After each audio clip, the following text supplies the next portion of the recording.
In June 1965 has appeared this in a satellite report in the area of Deception Islands, south of Argentina. The Russians tried to sabotage the refloating operation in vain, despite the violence of the confrontation. The flying object was finally brought back to Edwards Air Force Base in California.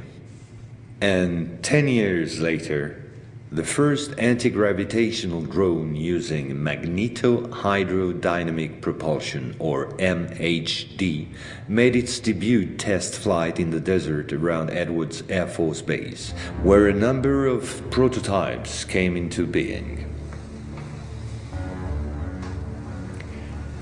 The Belgians got a small glimpse of so-called UFOs in 1989 and 1990.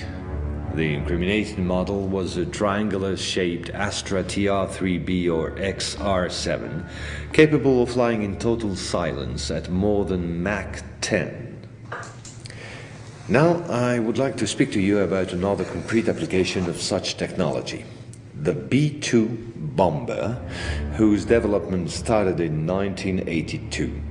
The official B-2 stealth bomber, which flew for the first time in 1989, was to serve as cover for another unconventional B-2 to be built in parallel. This top-secret model used, among other things, a plasma creation system, exploiting the airflow like an MHD generator. This system produces ionization of the air around the B-2, thereby suppressing air resistance while ensuring total invisibility for any type of radar.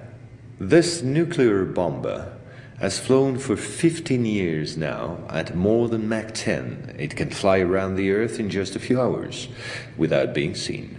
Naturally, such military research was to give rise to many commercial spin-offs. Over the last 10 years, we've seen the appearance of dozens of non-lethal armaments like E-bombs or electromagnetic bombs, as well as, of course, microwave weapons and powerful lasers.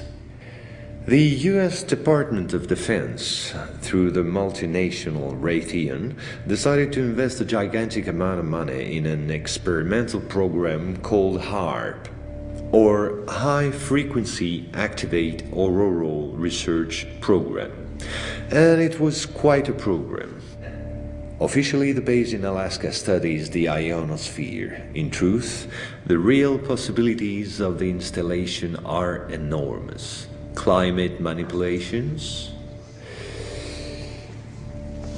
deep detection of underground base or deposits, silent and remote destruction of any object, and most important of all, manipulation of human behavior. So in 1996, a Russian satellite discovered in Antarctica the almost intact wreck of an immense spacecraft, revealed by the melting of the glaciers. The ice samplings indicated a crash date some 24,000 years ago. At the same moment, a volcanic eruption on the Deception Islands, the same islands as before, forced the Russian to request help from the United States, given the urgency and importance of recovery of the vessel. In the end, they suddenly dropped it all and evacuated the zone in panic. The device was finally destroyed by the Russians, extremely upset by the situation, which was no longer working to their advantage. No country will have such opportunity again. And this foolish action, as bad losers on the part of the Russians, was only to reinforce the position of the Americans as regards extraterrestrials. If this account seemed somewhat long despite my efforts to simplify, it was absolutely necessary to get to the subject I mentioned previously. The plot known as the Orion Conspiracy. Our research group is convinced that UFOs constructed by the Americans or the Russians will be used to support an hoax attack on the Earth of extraterrestrial origin. The media taking care of the rest, of course. The reason? Once the threats of international terrorism has dissipated, the war economies of the major powers, with the United States at the head of the pack, will need a new enemy in order to still prosper. war on Earth will be replaced by space war against an enemy from beyond. So then, gentlemen, I thank you. A complete report will be handed to you at the exit. As for me, I'll see you again soon for a second update on a quite different subject. Gentlemen.